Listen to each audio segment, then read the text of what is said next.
que están con nosotros en una nueva entrega de Enfoque 16, un compendio de las noticias económicas, políticas y sociales más importantes acaecidas en esta semana, tanto a nivel nacional como internacional. Lenis Martínez y un servidor Edmundo Ledesma, estamos más que complacidos de compartir con ustedes esta interesante propuesta informativa. ¿Qué tal? Hola Edmundo, ¿cómo estás? Hola a los amigos televidentes que cada fin de semana pues nos dan el honor de compartir con nosotros este contenido que cada semana tratamos, por supuesto, de que sea de importancia, de interés para todos ustedes. Stephanie, pues hay que mandarle desde aquí un saludito y decirles a ustedes que no puede estar con nosotros porque está cumpliendo con compromisos profesionales, pero aquí estamos, al pie del cañón. El día de hoy es un programa con un gran contenido sumamente interesante. Así es. Así que no se despeguen de la pantalla chica. Vamos de inmediato. Desde el pasado jueves, la Junta Central Electoral comenzó a recibir los observadores internacionales que participarán en las elecciones generales del 15 de mayo, pertenecientes a la Unión de Naciones Sudamericanas, UNASUR, y la Organización de Estados Americanos, OEA. Los representantes de ambas organizaciones llegan con el objetivo de verificar la legitimidad de los comicios.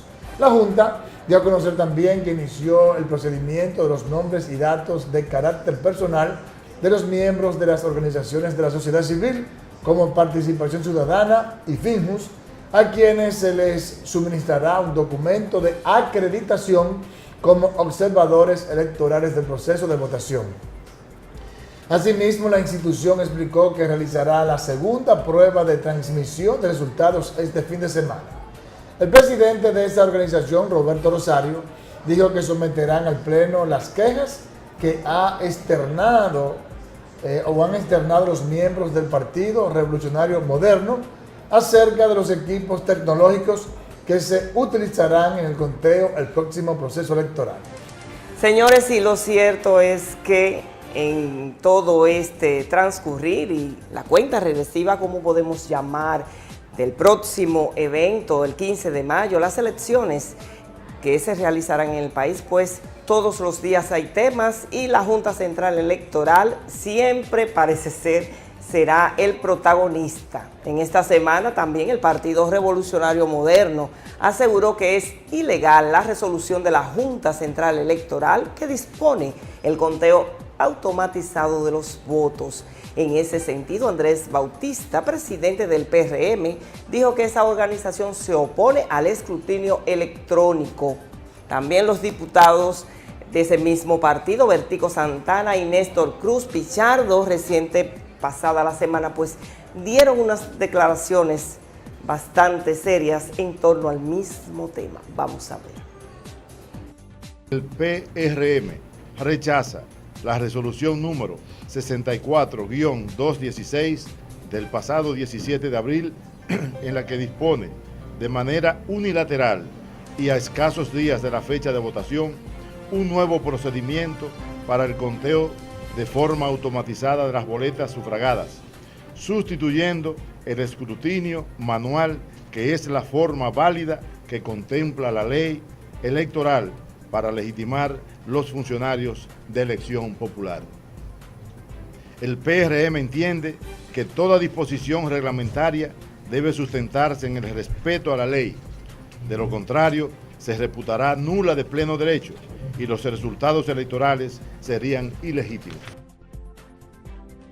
El senador oficialista Amílcar Romero consideró que el presidente de la Junta Central Electoral, Roberto Rosario, adoptó una posición responsable en la preparación de los próximos comicios, a pesar de las supuestas presiones de la Embajada de los Estados Unidos. Si él dijo eso, realmente responde a una inquietud, pero es una autoridad que ha dado muestra de ser lo suficientemente coherente con su accionar y con su opinión pública. Incluso ha sido un garante de todos los procesos de esta naturaleza aquí en la República Dominicana. Bueno, Edmundo, fíjate, y en esta semana también, aparte de todos estos acontecimientos y declaraciones pues tan serias, importantes y lamentables que están surgiendo dentro del partido de la oposición, también el director del Departamento Nacional de Investigaciones ha dado unas declaraciones que para mí son un poco, no sé si exageradas, porque ya estas declaraciones que él acaba de dar es como dando a entender que, o previendo que aquí va a suceder algo que podemos lamentar todos. Y bueno, esto es muy penoso. El director de este organismo dijo que está preparado para cualquier manifestación de disturbio en el próximo proceso electoral. Vamos a ver. El DNI, no importa que sean ligeros, que sean fuertes, que sean de cualquier índole, le da importancia en virtud de que la inteligencia no puede nunca desechar ninguna información. Te reitero, bueno, siempre en la proximidad de elecciones se producen muchos rumores y nosotros siempre actuamos en virtud del rumor, no importa que sea fuerte o ligero. Totalmente. Siempre, una de las condiciones más centrales de un órgano de inteligencia es hacer prevención de cualquier situación que se pueda presentar. Mira, quiero hacer dos comentarios, Lenis, en torno a esta información que pasó y la anterior. Lo primero es que dicen por ahí, y yo les creo porque esa es la actitud normal de la oposición, en este caso del PRM, que el detalle es tratar de quitarle legitimidad al proceso porque hay una crónica de una muerte anunciada y entonces hay que buscar alguna excusa, algún alegato. Si la Junta Central Electoral hubiese decidido que el conteo iba a ser manual, entonces ellos estuviesen exigiendo el voto electrónico. Y ahí hay una serie de alegatos que nadie se lo cree. Se dice que hay posibilidad de que a través del voto electrónico haya un hackeo o alguna manipulación para favorecer al gobierno, y eso no es cierto. También a través del voto manual, del conteo manual, cuando se quiere hacer la cosa mal, se hace mal como quiera. Cuando se quiere hacer fraude, se hace como quiera, de parte y parte. Porque a través del tradicional conteo manual es que existen los palitos, que a un 10 lo convierten en un 100 y hasta un 2 le ponen adelante y lo convierten en 200 y hasta 2 palitos y lo convierten en 1110. O sea, cuando se quiere hacer trampa se hace como quiera. Pero aparte de que a través del conteo manual es que se permite el fraude a través de los delegados de los partidos. La compra de los delegados de los partidos. O sea, cuando hay deseo de ética, de hacer la cosa bien, no importa la metodología que se utilice. Cuando hay deseo de hacer la cosa mal, no importa la metodología que se utilice. El sistema, la tecnología. Ahora bien, de seguro que el voto electrónico es un avance hacia la modernidad, hacia la eficacia del conteo del proceso electoral. Las declaraciones que han dado los miembros del PRM no son ni revolucionarias ni son modernas. Más bien son conservadoras o retrógradas, o como dicen por ahí, simple y sencillamente, deseo de JLP. Que hablando más claramente, deseo de joder. Bueno. O de buscar algún tipo de excusa para lo que todo el mundo sabe que va a pasar. Con respecto a lo que dijo Sigfrido Páez Pérez, el director del DNI, lo que pasa es que esa es una declaración normal que tienen que dar los encargados de seguridad y de investigación. No. Tienen que mandar el mensaje de confianza. No de que no va a estoy de pasar. acuerdo contigo. Bueno, eso es lo que siempre te dice.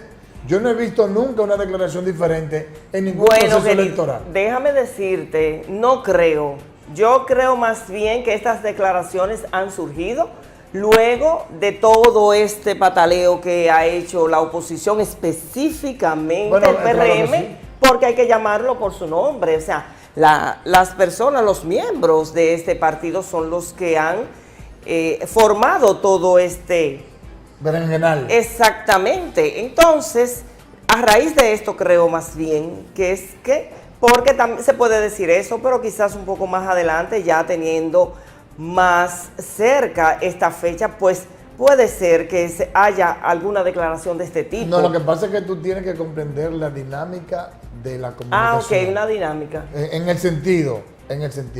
Él no convocó una rueda de prensa para dar esa información, sino que los periodistas Lo cuestionaron. y él tiene que contestar. O sea, él tiene que tú le hiciste la pregunta y no te puede decir, no, yo Sí. no sé si va a pasar nada. No, tiene Bueno. que decir, no, yo les aseguro a ustedes que no va a pasar nada y que los organismos de seguridad y de investigación van a hacer todo para que ese día haya paz social. Bueno, pues te voy a Entonces creer. tienen que mandar un mensaje Claro, preciso. Claro y preciso de que Cuidadito. hay control Con el Kim 20, ¿verdad? con el Quimbe. Ok, bueno, Que señores. siempre aparecen los viejos. Sí, ¿no? Y como las declaraciones que están surgiendo en estos días, cualquiera lo puede creer. Pues señores, también los números siguen, las encuestas siguen, las que se están publicando, diferentes firmas encuestadoras, pues siguen dando al presidente Medina como futuro ganador por un margen bastante amplio ante su contendor Luis Abinader, a nivel de que dicen que algunos que esa es la verdadera razón del pataleo ante la Junta Central Electoral de los miembros de ese partido. Enfoque 16 no quiere que le cuenten. Durante todo este mes hemos estado realizando pequeñas muestras. Vamos a ver cuál fue el resultado de esta semana.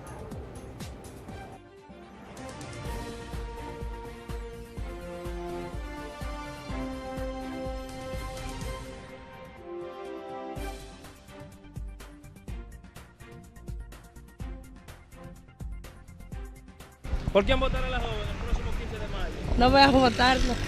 ¿Y la dama? ¿Por quién votará? La señorita, ¿por quién votará el próximo 15 de mayo? No me interesa decir nada. ¿Eh? No me interesa decir nada en estos momentos. ¿Y el caballero?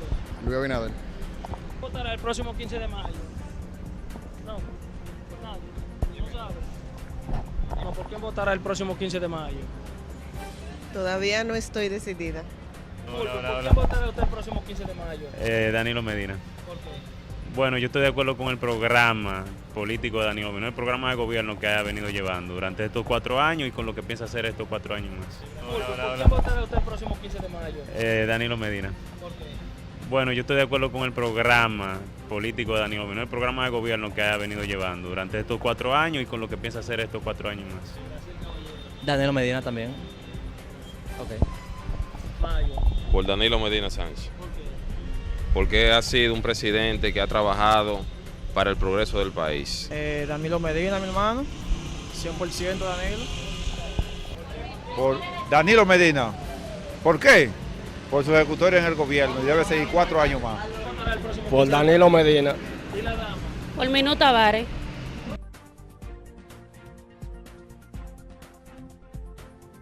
Bueno, Lenny, no ha pasado nada que Extraño, ni raro. extraño y sencillamente esta encuesta es prácticamente similar, o sea, los resultados a las que hemos realizado, o mejor dicho, este sondeo, este muestreo, Así a los que hemos realizado en otras semanas anteriores.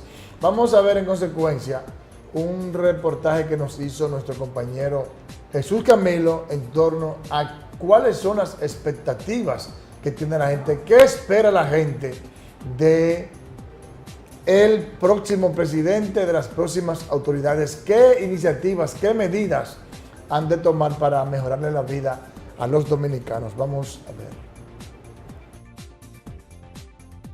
En las próximas elecciones del 15 de mayo, la población dominicana tendrá la oportunidad de elegir un nuevo gobierno o votar por la continuidad de la actual gestión del presidente Danilo Medina y desde ya amplios segmentos de la sociedad formulan sus demandas, las cuales entienden que el gobierno debe dar prioridad.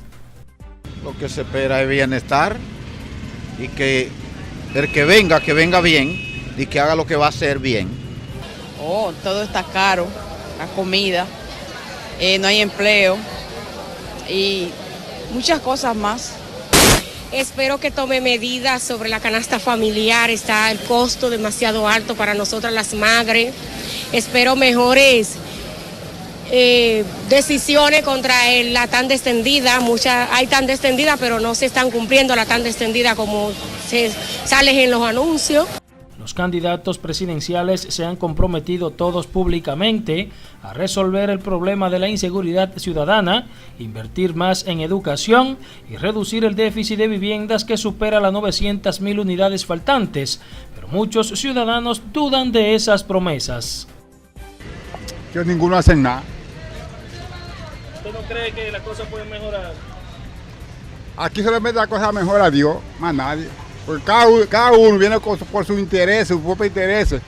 Aquí los políticos no están pensando en ¿cómo le digo? En bienestar del país, por el bienestar de su bolsillo solamente. Bueno, que trate de seguir construyendo, avanzando el país, no hundiéndolo, no enriqueciéndose de la noche a la mañana como se enriquecen cuando ellos llegan.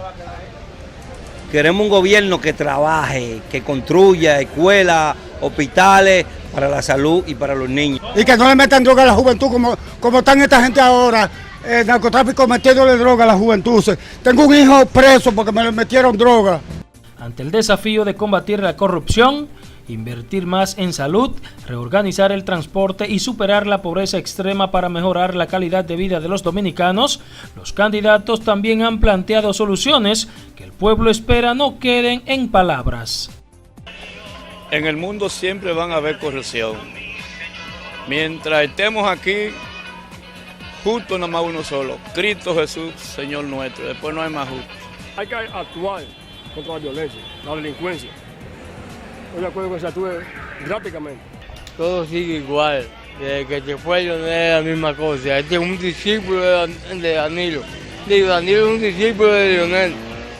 Así que por ese lado aquí no se va a arreglar nada.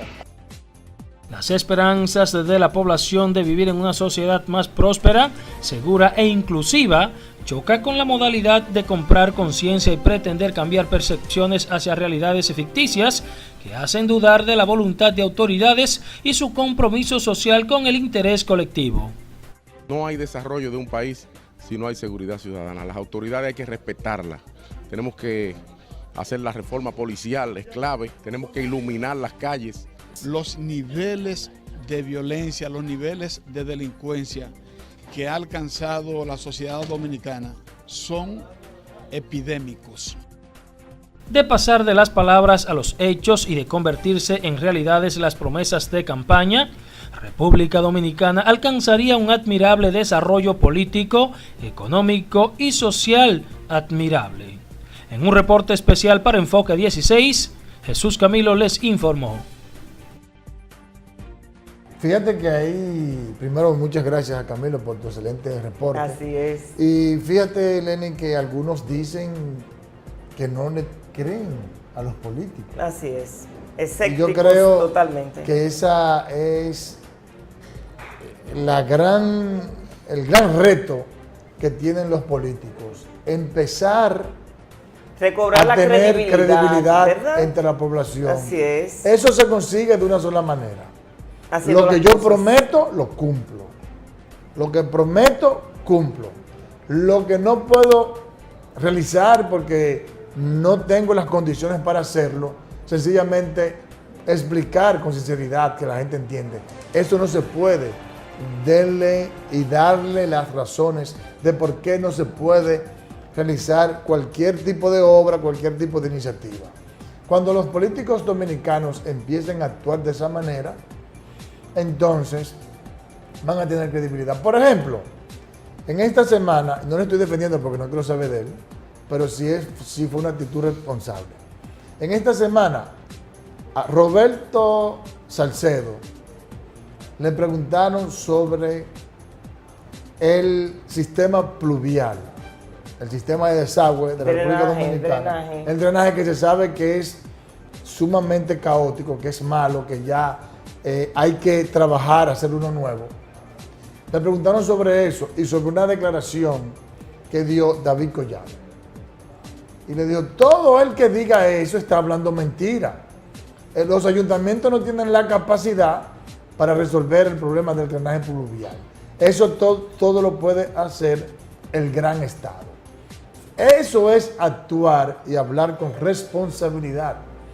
Los ayuntamientos no tienen los recursos para resolver ese problema. Porque resolver el problema del drenaje pluvial, tenemos que hablar de utilizar el presupuesto entero de un año para resolverlo. Entonces se sabe que eso sería una solución de mediano a largo plazo, quizás con empréstitos internacionales y con el apoyo y el financiamiento del gobierno, no con los recursos de los ayuntamientos que son exiguos. Entonces así es que hay que hablarle a la población con responsabilidad, aunque la verdad duela, pero que sea la verdad, sí, y no crearle falsas expectativas. Pero esa verdad que tú dices le hubiese lucido mejor al señor alcalde de Santo Domingo si también hubiese podido decir, aquí están las pruebas de cómo yo me he pasado todos los años que tengo en mis gestiones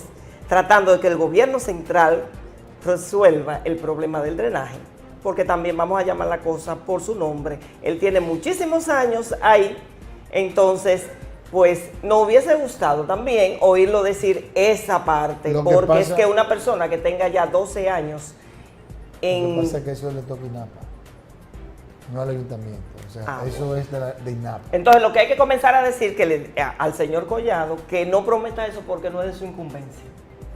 Vamos a decir así. Señores, no se muevan, de inmediato estamos con todos ustedes.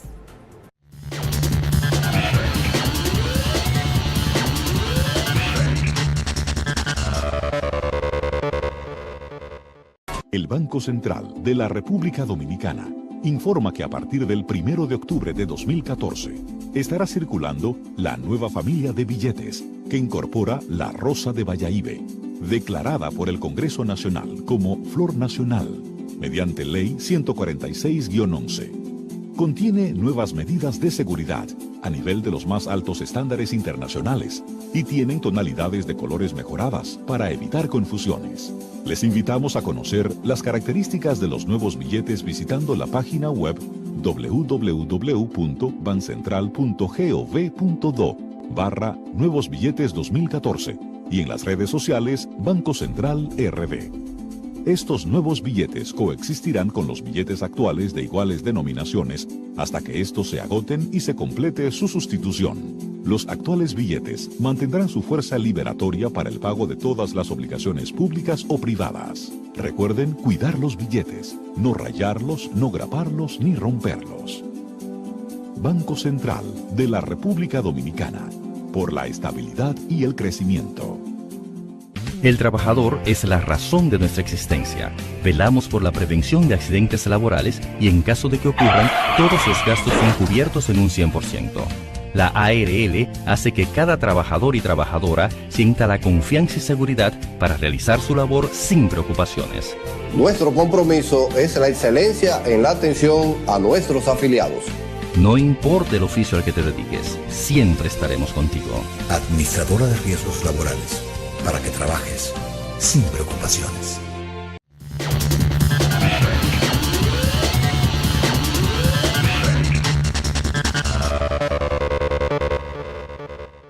Gracias por continuar con nosotros, Edmundo, y fíjate, a propósito de este trabajo que realizó Camilo y de las expectativas que tienen las personas, la población, acerca de qué quiere para el próximo cuatrenio de sus gobernantes, algo que yo creo que, aunque no se mencionó en el trabajo, no lo mencionaron, pero algo que yo creo que sí está esperando todo el mundo es la mejora, el cambio para bien sustancial en el sector salud. A propósito, tenemos en esta semana nuestra entrevista médica con la doctora Inés Soto y el tema afecciones pulmonares obstructivas crónicas. Vamos a ver.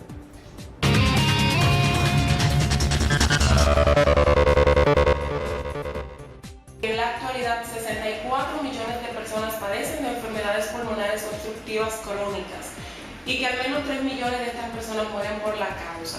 En ese sentido, nos gustaría que usted nos explicara cuáles son los diferentes tipos de enfermedades respiratorias y cómo podemos identificar cada una de estas según los signos que presentan. Bueno, bien, Stephanie, como tú muy bien dices, las infecciones respiratorias agudas pues es una de las principales, o son las principales infecciones del ser humano. Pues en la actualidad, a nivel mundial, se conoce que es la principal causa de consulta, por lo tanto en la República Dominicana no estamos exentos de esa realidad. Se ha determinado que aproximadamente los niños presentan entre 6 y 12 episodios de procesos respiratorios o de infecciones respiratorias al año, y algunas de estas infecciones pues pueden afectar lo que son las vías aéreas inferiores, y en el caso de los lactantes, que suelen ser un poco más susceptibles, pues suele ser la principal causa de hospitalización con un grado de duración variable. Perfecto. Doctora, ¿y cuáles son los diferentes tipos de afecciones que puede presentar un niño o un adulto? Bueno, inicialmente pues siempre están las infecciones respiratorias altas, que por lo general son la primera puerta de entrada de los virus. Tenemos lo que son las otitis, las faringitis, las amigdalitis. Son las principales que pues vemos ahora en el medio, sobre todo ahora con estos cuadros virales que están siendo muy frecuentes a nivel del nacional y de la población como tal de aquí de Baní. Y pues ya en casos más complicados pueden llegar esos pacientes, depende de la evolución, a afectar las vías aéreas inferiores, como son los bronquios y el parénquima pulmonar, causando lo que son las bronquitis y las neumonías. Exacto, doctora, se da mucho sobre todo en los niños. Las madres es una preocupación permanente con relación a las enfermedades respiratorias, pero ¿cuáles son, por ejemplo, en el argot popular se habla mucho de los niños apretados, apretados para cualquier tipo de afección respiratoria, pero realmente ¿cuándo podemos decir que un niño está congestionado, que sería la palabra correcta? Ok. Pues esa es una palabra, como bien dices, que se utiliza mucho en el argot popular. El niño está congestionado o está apretado. Pues en realidad los procesos, las infecciones respiratorias pueden manifestarse de diferentes maneras, desde una rinitis, una rinorrea hialina, a tener odinofagia, tener malestar general, episodios de fiebre variable de 38.5 hasta 39, y pues también pueden cursar con grados de dificultad respiratoria variable desde leve hasta severa. Tener en cuenta que por lo general estas infecciones respiratorias, el agente principal pues son los virus, y hay muchos virus, y la sintomatología pues va a ser diferente de acuerdo al agente causal. No siempre, o sea, cada paciente es individual. Podemos tener un mismo agente etiológico que puede producir manifestaciones diferentes según el paciente, o diferentes gérmenes pueden causar patologías muy similares que a veces es muy difícil solamente desde el punto de vista clínico realizar un diagnóstico diferencial en nuestros pacientes. Doctora, hay algunos tabúes con relación a los remedios caseros, y un ejemplo de esto es que los padres tienden a utilizar mucho el mentol. Hay quienes dicen que esto lo que hace es que agrava la situación. ¿Qué hay de cierto en esto? Sí, en realidad pues la mayoría de las infecciones respiratorias, el tratamiento pues es netamente sintomático. ¿Por qué? Porque los virus se autolimitan, es decir, que ellos se curan por sí solos. El mentol pues por lo general tiene un olor muy fuerte, y nosotros sabemos que pues los procesos obstructivos de las vías respiratorias ante olores fuertes o cualquier tipo de alergeno puede desencadenar mayor obstrucción bronquial. Por lo tanto, se incita siempre a la población, o a las madres o a los representantes que acuden a la consulta con nuestros niños, pues solamente a tener las medidas que le indica el médico. En este caso, cuando estamos hablando de las infecciones virales, solamente tomar medidas generales, por ejemplo, si hay fiebre, tomar acetaminofén o un poco de paracetamol, mantenerse hidratado, y pues según sea el caso, mantener un reposo relativo. Finalmente, doctora, yo quiero que usted le emita un mensaje a toda nuestra población a los fines de que conozca cuáles serían las medidas preventivas en sentido general que desde la familia, desde los hogares podemos asumir para evitar todos estos tipos de afecciones respiratorias. Bueno, las afecciones respiratorias, la principal puerta de entrada o de contagio es la vía inhalatoria. Por lo tanto, tenemos que tener una adecuada higiene, un lavado correcto de las manos, que sea frecuentemente, pues tener utensilios en el caso de que tengamos alguna sintomatología, tener utensilios de forma personal, como es por ejemplo el jabón para lavarse las manos o los pañuelos, dado el caso que estemos tosiendo mucho o estornudando, mantenerlo de uso personal. Lo otro podría ser también pues evitar asistir a lugares que sean muy concurridos o que estén cerrados, porque entre más personas están en un lugar, pues los virus se transmiten con mucha mayor facilidad. Lo otro es que si uno está asintomático o el niño está asintomático, pues tratar de mantenerse en el hogar y de no salir a compartir con otras personas para evitar este contagio. Y estando en la casa, tratar de mantener las habitaciones ventiladas, porque, vuelvo y repito, los lugares cerrados pues hacen la propagación pues más fácil para el contagio. Y en el caso de aquellas personas que están sintomáticos, pues lo ideal es que si van a toser o estornudar, que utilicen pañuelos. En el caso de que no tengan un pañuelo a mano, pues que a la hora de toser o estornudar lo hagan con el ángulo interno del brazo, ya que se comete con mucha frecuencia el error de que tosen con las manos en la boca. Y esto es una de las principales fuentes de contagio, porque al nosotros toser con la mano en la boca, pues los gérmenes, los microorganismos se quedan allí y todo lo que nosotros tocamos pues nos vamos a contaminar. Muchísimas gracias, doctora.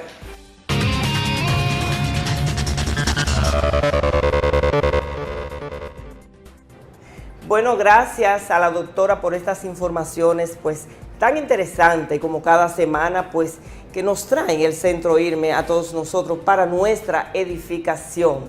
Y cambiando ya de tema, en esta semana el reverendo Fidel Lorenzo calificó de alarmante que padres estén matando a sus hijos por motivos pasionales. El presidente de COUVE manifestó la urgencia de que las autoridades aúnen esfuerzos junto a sectores de la sociedad para tomar medidas que puedan prevenir estos casos. Veamos. Creo que hay que prestarle atención urgente a eso. No puede serse tolerante con esa denuncia de abuso, básicamente abuso de hombre hacia mujeres, ya sea relacionada y asuntos maritales, porque eso está llevando a muchos problemas. Los últimos casos que hemos visto han sido precisamente de personas que tienen problemas con sus esposas y entonces al final terminan pagando los niños como víctimas y ellos obviamente no les queda otra opción que suicidarse. La situación es muy difícil, creo que la sociedad tiene que revisarse, el sistema tiene que revisarse porque hay una situación también económica y social que arrincona al ser humano y lo deja sin expectativa y sin esperanza o posibilidad de sobresalir de situaciones emocionales que le arropan. Bueno, lo cierto es que han acaecido una serie de eventos que espantan, en la cual padres, madres han estado matando a sus hijos, a sus esposas, ellos mismos. Y bueno, no sé qué es lo que está pasando en este país, pero yo creo que ya hay que hacer una cumbre sobre esta situación en el cual los psicólogos, psiquiatras, sociólogos, políticos, la sociedad en su conjunto, se reúnan para tratar de esta situación de manera científica, para ver cuáles son las causas psicosomáticas, sociales y económicas que se están cohesionando, que se están conjugando para que se vea esta ola de violencia intrafamiliar. Lo cierto es que es preocupante y no podemos seguir dándole de lado a esta situación. Es hora de que se realice una cumbre para ver qué es lo que está pasando, porque no puede ser que la familia se siga destruyendo ella misma, como hemos visto un incremento vertiginoso de este tipo de casos que antes en este país solo se veía en películas. Así es, pues yo a todo esto tan penoso, tan lamentable, pues me voy por dos vertientes. Primera, esas fuerzas que el señor Lorenzo está convocando, que se unen para ver qué se puede hacer. Creo que una de las cosas que puede ser más efectivas para tratar de por lo menos mermar y ayudar, ir de frente y al fondo, son por ejemplo las juntas de vecinos que funcionen de una manera abierta. ¿Por qué lo digo? Porque son quizás una organización que puede estar bien de cerca con cada hogar, en cada barrio, y prever y así y trabajar quizás con psicólogos, con todo esto que tú acabas de decir, ya directamente en los barrios, que determinen, que visualicen cada caso que pueda estar pasando para ver si poco a poco se puede ir mermando todo esto, además de lo que ya todos sabemos, la educación y ese tipo de medidas, pero que son a largo plazo. Mientras tanto, se están muriendo ahora niños también. Otra cosa es, yo pensaba desde hace mucho con los feminicidios, pensaba esto, y un psicólogo viendo un programa en días pasados me confirmó también esto. Lamentablemente las noticias hay que darlas, Edmundo, hay que darlas, pero también como que esto sirve para que se repitan los casos. Sí, no sé, como que el que está en depresión, pensando esas cosas desatinadas, oye esto y como que sí, pero mira, es verdad, porque matando a unos hijos, si no llega a matar a la madre, es como si la matara. Es más peor, la madre preferiría 1000 veces que la matara allí y dejara a los hijos. Entonces parece que piensan, pues matando a los hijos, pues le hago más daño a la madre. Entonces esto no puede seguir pasando definitivamente. Hay que hacer un diagnóstico real de lo que está pasando para tomar las medidas pertinentes. Y yo pienso, ya que esta declaración la dio el reverendo Lorenzo, sí, que precisamente la iglesia tiene un gran trabajo por delante. Exacto, la iglesia. La iglesia está fallando en su trabajo social de lograr insertar en la psiqui de la gente y en el corazón de la gente el temor, a Dios, a la vida. Porque recordemos que en nuestro dogma religioso, nuestro dogma cristiano, es un pecado que merece el infierno el que mata a alguien o se suicida él mismo.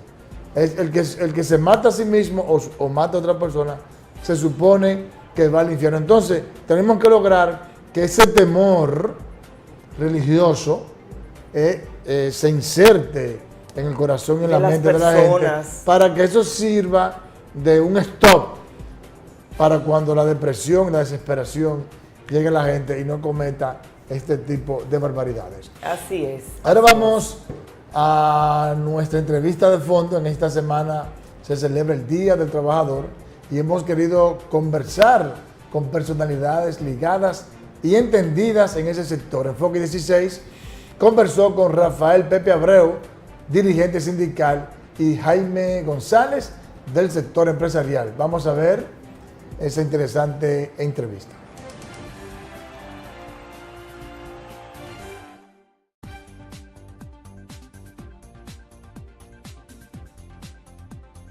Bueno, hay que decir que la encuentra con salario evidentemente deprimido, con un salario mínimo, que el monto más alto que se paga, por ejemplo, en las empresas grandes es de 12.700 pesos al mes, mientras que la canasta familiar de ese quintil más bajo cuesta alrededor de 13.500 pesos. ¿Qué quiere decir?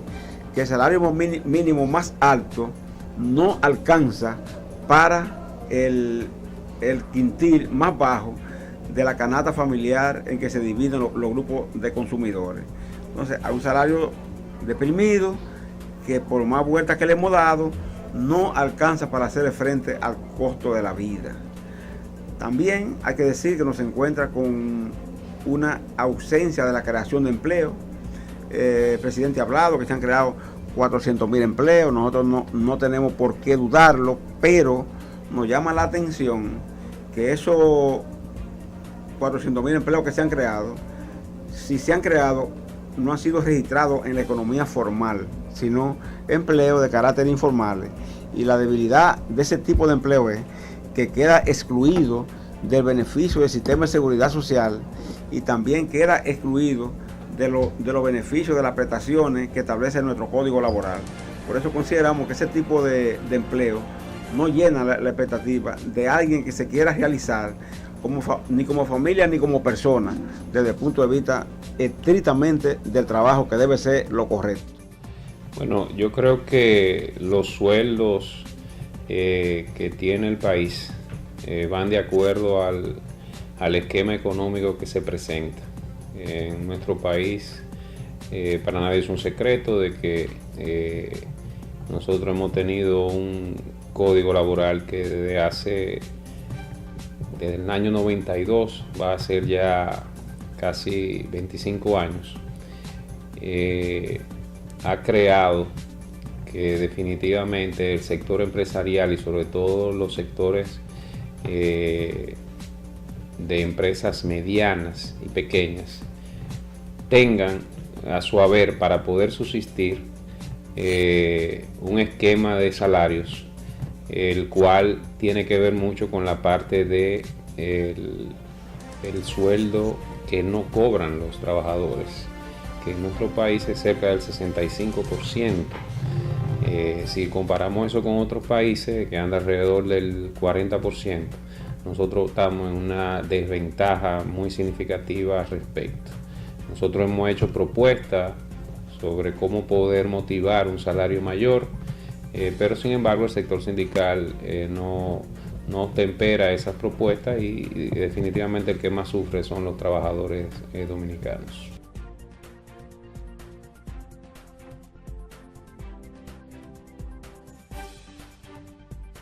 Ese Código Laboral es del año 1992. Sustituyó al Código Trujillo, que duró 41 años, este Código Laboral. El Código en la República Dominicana ha traído la tranquilidad y la paz que no había antes. Mira, por este Código hay pocas huelgas obreras en la República Dominicana de trabajadores. Casi no se ven huelgas de trabajadores. Por este código existen los tribunales de trabajo que tienen claramente definido cuál es el rol que deben desempeñarse los jueces cuando se trata de un conflicto de carácter laboral. Por este código existe la posibilidad de que un trabajador, aunque con dificultades, pueda crear una organización sindical. Siendo así, y habiendo ese código traído el resultado de que ha instaurado 21 años de paz laboral, nosotros consideramos que el código no debe ser modificado en el nivel en que lo plantean los empresarios, porque los empresarios quieren un retroceso en el código, no un avance. Entonces, si el código ha ayudado, si el código ha sido efectivo, si el código evita las huelgas, el código evita los conflictos violentos entre empresarios y trabajadores, porque antes, como en el Código Trujillo no había derecho, entonces los trabajadores muchas veces en las empresas, para exigir derechos que le correspondían, actuaban inclusive violentamente, propiciando manifestaciones y confrontaciones, que inclusive hasta hubo momentos que empresas fueron afectadas directamente, ¿verdad?, por acción de trabajadores inconformes, porque no tenían forma de reclamar los derechos que le correspondían. Ahora no, en este código no, porque como el código tiene claramente establecido cómo se resuelve un conflicto, ya el trabajador no tiene necesidad de acudir a métodos violentos ni de confrontación, acude al código, va a un abogado. Entonces yo creo que si ese código tiene esa característica, no hay que modificarlo, y si se modifica debe ser para que avance, no para que retroceda como lo plantean los empresarios. Indudablemente eso no obedece a una realidad. El sector empresarial no ha querido obligar a nadie a sentarse en una mesa de diálogo al respecto, al contrario, toda modificación tiene que hacerse de manera tripartita, pero sí poniendo los puntos claros y también considerando, como te decía anteriormente, que tenemos un código laboral que ya va a cumplir 25 años.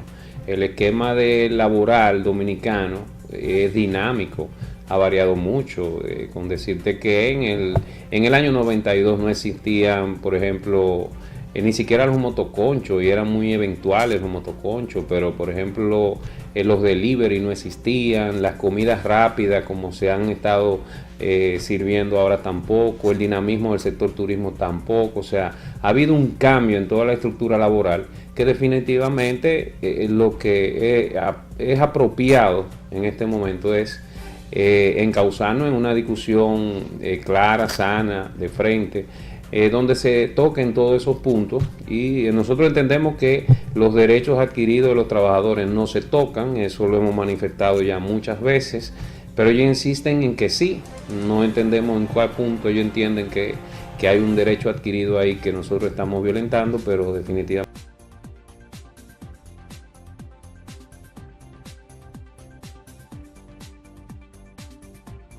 La reforma, nosotros la denominamos como contrarreforma, debido a que los empresarios se iban básicamente a los aspectos económicos, a los aspectos contractuales y a los aspectos de negociación que plantea el Código Laboral para fines de aplicar un procedimiento cualquiera a un trabajador. Los empresarios, por ejemplo, en el caso de la mujer, para poner un solo ejemplo nada más, ellos dicen que la mujer en el código está sobreprotegida. Ellos quieren eliminar prácticamente la protección de maternidad. Y nosotros decimos, esto no puede hacerse porque en todos los países del mundo, inclusive los convenios, lo que están haciendo es proteger la maternidad más, en lugar de disminuirla. Los empresarios querían tener derecho, inclusive, a que cuando una mujer estaba embarazada, poderla desahuciar sin pagar entonces la cuota adicional que hay que pagar cuando usted desahucia a una mujer embarazada. Eso no es reforma, esa es una contrarreforma. Los empresarios querían además que el derecho, por ejemplo, de reclamo de un trabajador caducara al mes y medio de haberse producido cualquier despido o desahucio. El código actual establece que el trabajador tiene derecho a reclamar dentro de un plazo de 60 días un derecho que le ha sido violado. Eso tampoco es avance, es también un retroceso. Los empresarios andaban buscando que nosotros, por ejemplo, aceptáramos que el mes correspondiente, por ejemplo, a las vacaciones pudiera ser prorrateado por periodos mayores a un año. Es decir, un trabajador cumple este año vacaciones, por ejemplo, y hay derecho a prorrateársela dentro del mismo año por un periodo de tiempo mayor. Pero ellos querían que eso fuera prorrateado hasta un año próximo, no dentro del mismo año de las vacaciones. Nosotros consideramos también que eso es retroceso. Mira, nosotros estuvimos el año pasado abocados a reuniones que fueron muy fructíferas, y con el tema de las embarazadas se llegó a un acuerdo que para sorpresa nuestra, inclusive ya a nivel de lo que es el Poder Legislativo, evacuó una resolución con respecto a eso. O sea que ese tema ya es un tema superado. Lo que sí te puedo decir es que el Código Laboral nuestro lo que hace es que propicia a que los trabajadores, los buenos trabajadores, se conviertan en malos trabajadores. Y a su vez lo que compensa es al trabajador malo. O sea, aquel trabajador que acostumbra a hacer cosas que no obedecen a lo que es el entorno laboral de las empresas, entonces ese trabajador resulta recompensado. Y el trabajador bueno, entonces a su vez, por problemas que muchas veces nosotros vemos día a día y se ven en la necesidad de conseguir algún dinero por alguna situación que tengan, entonces comienzan a hacer cosas que normalmente no acostumbran a hacerla, con tal de que se le liquide, y eso produce una situación en las empresas totalmente fuera de lugar, y que ha sido una retranca para que en nuestro país las inversiones de empresas extranjeras sean mucho más masivas. Eso es uno de los puntos que todas las empresas extranjeras, cuando vienen a nuestro país y comienzan a evaluar las diferentes leyes a las cuales van a estar sometidas, definitivamente siempre tocan el punto del código laboral nuestro, que se ha quedado desfasado con relación a algunos códigos laborales que ya están en América Latina y en países como Europa también.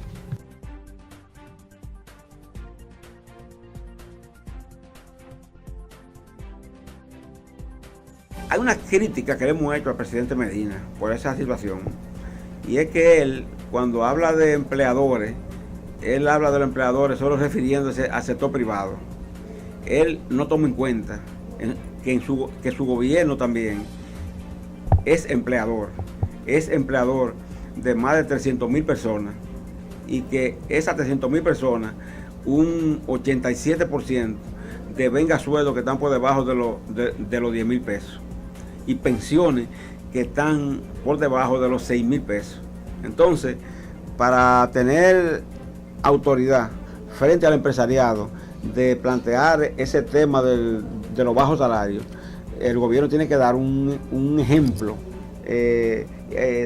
decretando un incremento. Nosotros inclusive hemos planteado que, como no se puso en el presupuesto del año actual, entonces que ese aumento, que ese incremento se ponga en el salario en el presupuesto del año por entrar, y que lo que se establezca sea que cada año a nivel de presupuesto se va a incluir un ajuste por inflación que va a permitir que no haya que hacer una larga discusión con el gobierno ni con nadie, ni marcha, ni denuncia, ni piquete. No. Cada año el trabajador público sabe y el pensionado sabe que va a recibir un ingreso de tanto por ciento. Porque hablar de que hay que aumentar salarios es sencillo, pero cuando te toca a ti, cuando te tocan en tus bolsillos, como es el Estado, obviamente esa parte, como han dicho los sectores sindicales, en esa parte no se ve. El sector gubernamental tiene cerca de 8 años más o menos que no aumenta, no hay un aumento salarial. Entonces, sin embargo, sí nos ponen contra la espalda y la pared, o nos quieren poner contra la espalda y la pared cada 2 años, para que nosotros hagamos aumentos salariales. El sector está abocado a cada 2 años, lo hemos dicho infinidad de veces, está abocado a sentarse en la mesa de diálogo a discutir los salarios. Nosotros nunca nos vamos a oponer a eso. Ahora, el gobierno no ha hecho su trabajo, y entonces se producen estas declaraciones de que, bueno, los salarios están bajos, pero no se han puesto a analizar el por qué en el sector privado están bajos, y sin embargo parece que los salarios del sector público no cuentan en todo eso. En un país donde prácticamente el 33% de los asalariados corresponde al sector privado, al sector público, y no al sector privado.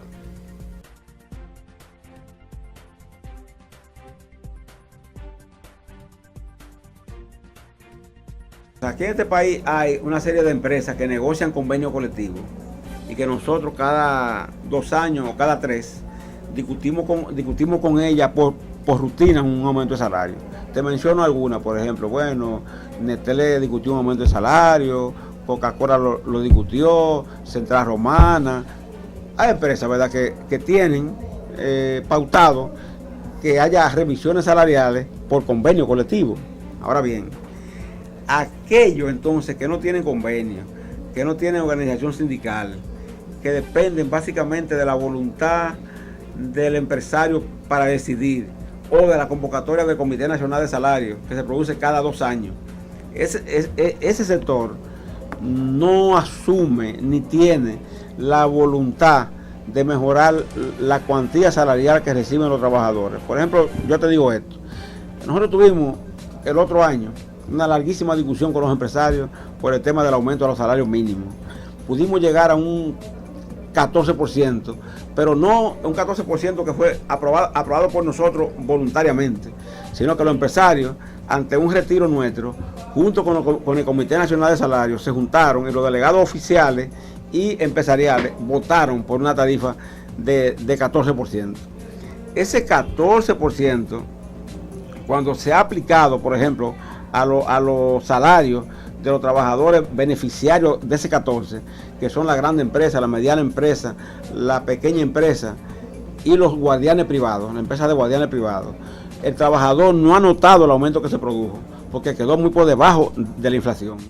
Los porcentajes y los aumentos salariales obedecen a una realidad del país.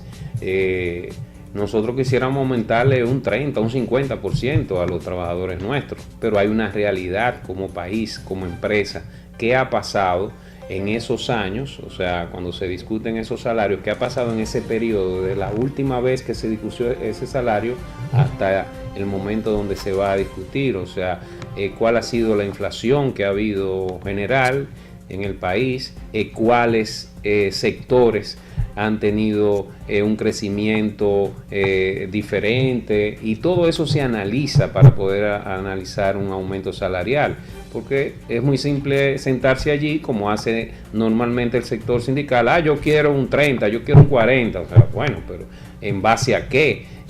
Ha habido una estabilidad de los productos, ha habido una inflación que amerite llevar un aumento salarial a ese punto. Entonces, el aumento salarial del 14%, para que se tenga claro, fue el aumento salarial más alto que ha ocurrido a nivel porcentual con respecto a lo que ha sido la inflación acumulada en los últimos 30 años, o sea, o por lo menos en los últimos años de discusión que pasan de 30, porque el salario mínimo se está discutiendo en los años 60, los años 70.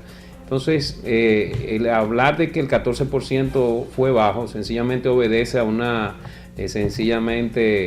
una retórica del sector sindical de oponerse a todo aquello que no haya sido complacido en la magnitud que ellos simplemente querían.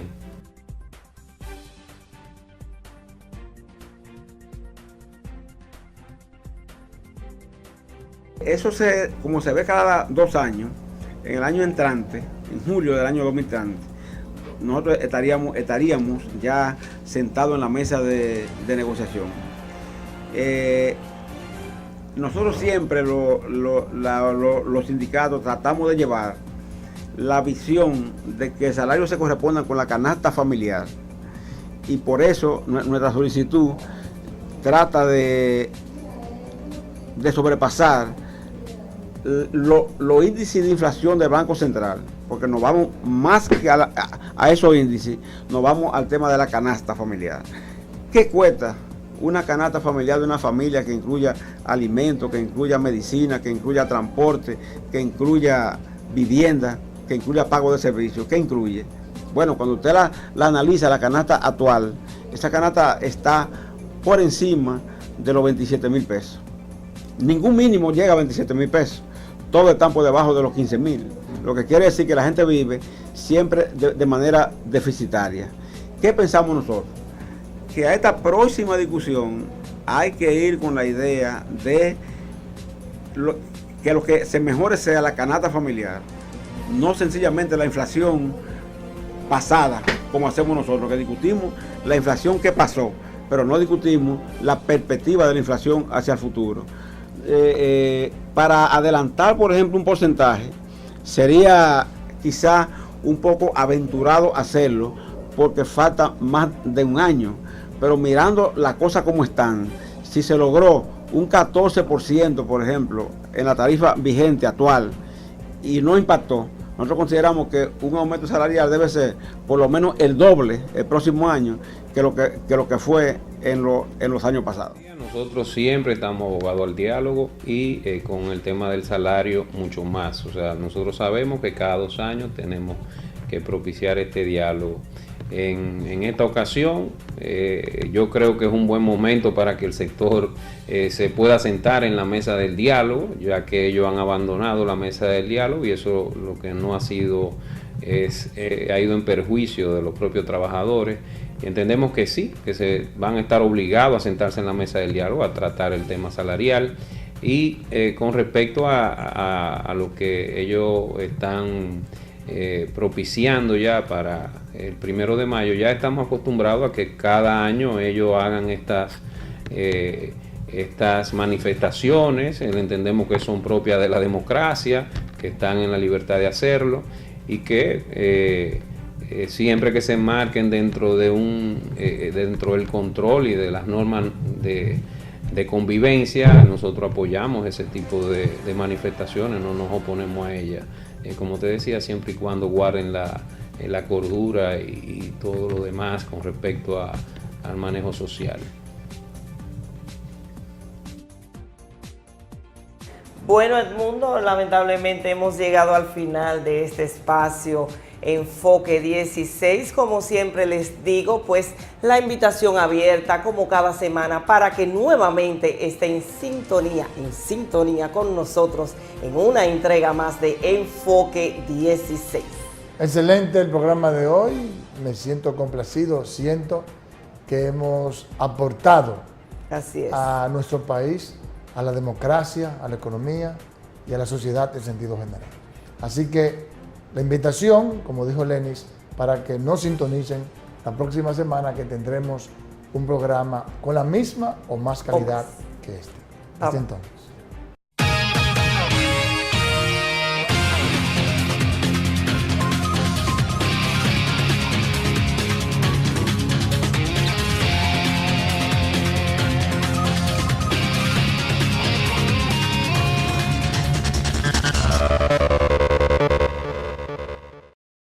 El Banco Central de la República Dominicana informa que a partir del 1 de octubre de 2014 estará circulando la nueva familia de billetes que incorpora la Rosa de Bayahibe, declarada por el Congreso Nacional como Flor Nacional mediante Ley 146-11. Contiene nuevas medidas de seguridad a nivel de los más altos estándares internacionales y tienen tonalidades de colores mejoradas para evitar confusiones. Les invitamos a conocer las características de los nuevos billetes visitando la página web www.bancentral.gov.do/Nuevos Billetes 2014 y en las redes sociales Banco Central RD. Estos nuevos billetes coexistirán con los billetes actuales de iguales denominaciones hasta que estos se agoten y se complete su sustitución. Los actuales billetes mantendrán su fuerza liberatoria para el pago de todas las obligaciones públicas o privadas. Recuerden cuidar los billetes, no rayarlos, no graparlos ni romperlos. Banco Central de la República Dominicana, por la estabilidad y el crecimiento. El trabajador es la razón de nuestra existencia. Velamos por la prevención de accidentes laborales y en caso de que ocurran, todos los gastos son cubiertos en un 100%. La ARL hace que cada trabajador y trabajadora sienta la confianza y seguridad para realizar su labor sin preocupaciones. Nuestro compromiso es la excelencia en la atención a nuestros afiliados. No importa el oficio al que te dediques, siempre estaremos contigo. Administradora de Riesgos Laborales, para que trabajes sin preocupaciones.